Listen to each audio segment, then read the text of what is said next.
What's up, everyone? Today I want to talk to you about a couple of drawings that I finished recently. And this is a good friend of mine, Rob Painter, and he was an essential part of the creative process. And that's what the first part of this video is going to be about. I want to talk about demystifying the creative process. So thanks for joining us, Rob. Man, of course. I mean, it's still a mystery to me.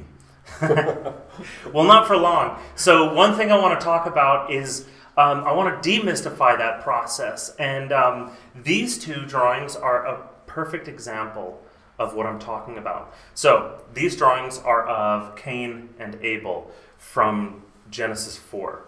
Rob was actually an essential part of this creative process. See, this drawing of Cain over here didn't start as a drawing of Cain. This started as a classroom demonstration of how to capture facial features that are sitting in shadow. And so I decided to live stream this demonstration as well. And that's when Rob came in. Yeah. And as not an artist, I have started following Jonathan because of that. Even my own part of thinking about that mystery, right? As a non-artist.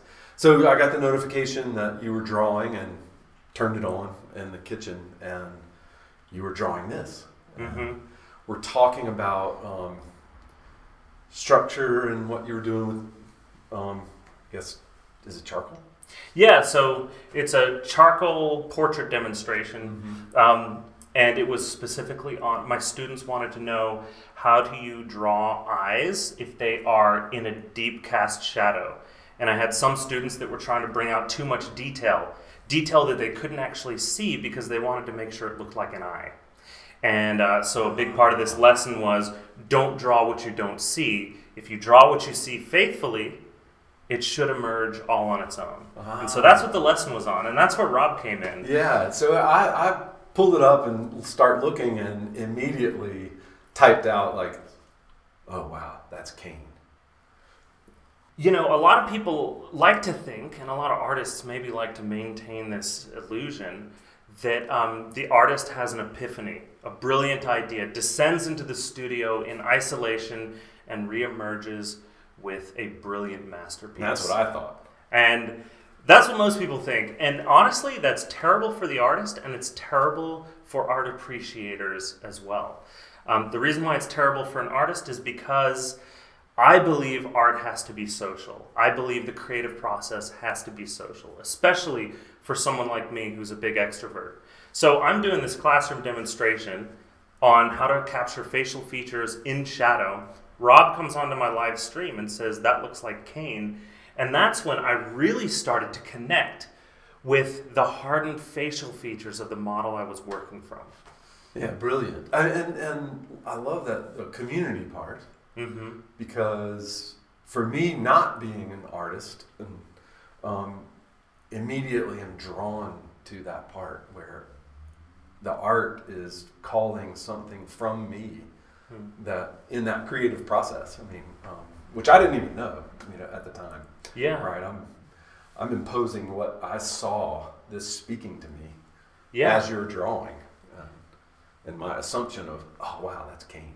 And that's why I love talking with people like you, is when I'm talking to other artists, often I kind of know what we're going to talk about. You hear the same things over and over again, but with people, an untrained eye like yours, you see angles that I would never pick up on, which is why I would really encourage you all, if you're an artist, to include your non-artist friends in helping you critique and understand your own work. So Rob comes in and he sees the hardened features, the grim expression, and immediately attaches it to a character from Genesis. And I instantly saw what he was talking about. Mm-hmm. And that's when the dialogue began. Yeah. And so you had a few suggestions for me, didn't you? I think so. I mean, well, in one, even pulling it back, thinking, like instantly I went, oh, in myself, where is Cain? Where is Abel? Well, is that one or the other? Mm-hmm. I started asking that question. You were heading more, I guess, toward the solidly seeing it as Cain, which clearly now it's Cain. Yeah. Yeah, so that was interesting. What about this drawing could have been Abel to you? It just brings up all kinds of other questions for me, like might Abel have had similar expressions? Like he wasn't half, like there wasn't the good was in Abel and the bad was in Cain. Mm-hmm. You know, it was more like, wow, what part of Abel could be in that as well? I think, yeah, more for me a theological question as opposed to art question. And that's all stirring in me looking at it. So after we had this conversation, I went back to Genesis and read the narrative, and you're not actually given a lot of information on these two characters.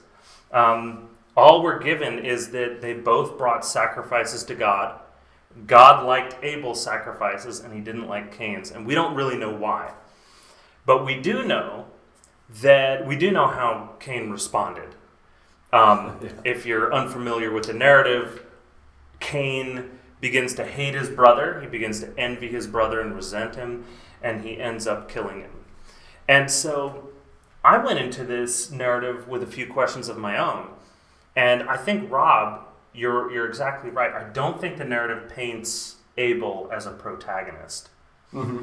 I mean, certainly Cain is an antagonist, but Abel, I don't think, is the good guy. See, the question I went in asking is, how on earth did one brother begin to hate his brother so much that he began to plan to kill him without him realizing it at all? Right. How was he so oblivious? Right. And that's part of the reason that I positioned these the way they are. Abel is looking away from his brother. Abel's got his eyes on God alone, and he doesn't see his brother. And so one of my questions was Abel actually a very good brother? Yeah. I mean, a great question. I mean, great. And the beauty of that art for me, like, you know, just as I go back to even thinking of just turning this on my phone screen, which, you know, the beauty of today, it's like this tiny screen, I'm watching you do this. Yeah. But what's evoked from that creativity, it is social. Yeah. It just drew me right in to seeing, wow, this sketch, even the suggestion of unkemptness that he's got, like very, very focused, very driven, very me oriented, I think. It was very striking. It was very striking. Right. What do you mean by very me-oriented? I mean, the expression, there is some part of that is visible defiance. It's like, I see what I see, and that's the way it is, I guess. Maybe in that's what it's speaking, you know? Yeah. And that is part of that Cain narrative for me, right? Yeah. He's thinking that, you know, even in that artistic narrative where God comes down to him and has compassion on him, says, I understand where you are. Be careful. And he is like, careful? No way. Not careful. I'm intent. Yeah. Yeah. If that's helpful. Absolutely. And so when I was working on this and Rob said, I see Cain there, I began to realize, you know, the model I'm working from, this expression really is perfect. I mean, he's got so much resentment in his expression, such a hardened expression. And once I began to think Cain, I really began to push this brow ridge lower. I began to really carve in these areas, the creases in the face, to harden the expression, to intensify the expression. The face cast in shadow has some beautiful themes of, you know, not being favored by God, right? Versus Abel here, whose face is bathed in light. Cain's is shrouded in shadow. I also started carving in these muscle structures and tendons over here, like these neck muscles, the trapezius over here. I let myself carve in those lines a little more aggressively to capture the tension in the pose. I also began to sketch in the hair reminiscent of the way fire moves, to sort of play with the idea that he's burning with resentment toward his brother. And this theme is interesting to me, trying to understand the Cain and Abel narrative. One thing that really stood out to me was there are people for whom life just goes well. We don't know why Abel was favored by God. We just know that he was favored and that he was having an easier time than Cain. And we see people like this every day for whom life looks like a walk in the park. They're in the right place at the right time. They meet the right people. God seems to just smile on these people. And for others, I've observed two ways of responding to that. Some people, when life is hard for them, they just push through it and work hard and just work with what they've got. Other people, their eyes fall and they descend into resentment for those for whom life is going well. And I think we all know some people like that who begin to just brood in bitterness toward other people. And this is what happens to Cain. And so for that reason, I positioned Cain behind Abel, staring at his brother. Abel, totally oblivious, enjoying life, looking up at the sky. And so for that reason, Abel is drawn with softer expressions. Cain's are harder and kind of carved in like that. And these drawings would have never happened without Rob jumping in on my live stream and saying, hey, let's talk about these. Yeah, and the live stream on that day, I was intrigued by the questions that they're asking and your intention of teaching them. And they're asking about what paper are you using and the very technical side of you beautifully speaking, teaching art to them, but that as the community part, like for me, the beauty of sharing and then being able to just throw out this Cain, like I just saw Cain, that all of a sudden that art, your teaching became very purposeful with different than teaching technically. It became now a story for that creative process in you. Like I didn't even realize I was participating in it, right? I just logged on and typed in, oh wow, are you drawing Cain? And for you, that became a different creative process that spoke or that allowed you to enter, I guess, me unknowingly. Right? And so I think as an artist, I'm way better off because I let people jump in, watch my creative process, and people like Rob speak up and totally change the course of my artistic intention. And it takes a lot of the pressure off of having to be that isolated genius. And just like everything else, humans are pack animals. We do things better in community. And I think I'm better off as an artist when I include people like Rob in on my creative process.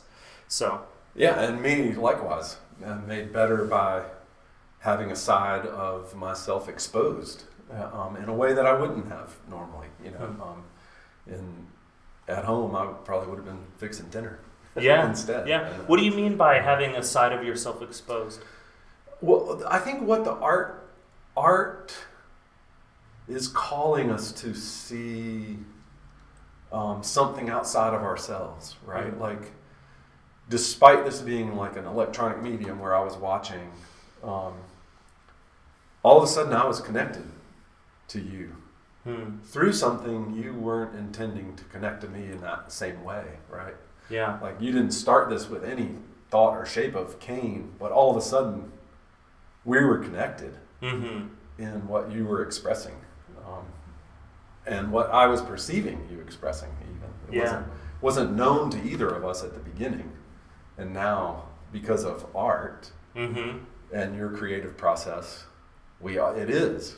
So I look at your drawing, a sketch, and am drawn to a creative place that you and I didn't even intend to be joined in. Yeah. But I look at this and think, wow, there's Cain, there's Jonathan, there's social, there's a conversation that comes from that that's bigger than both of these portraits, actually. So really, really fun, and excited to be even part of that.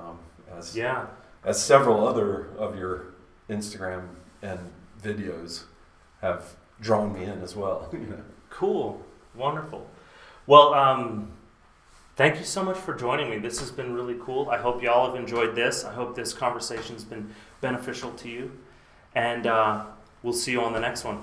Yeah, thanks. Peace.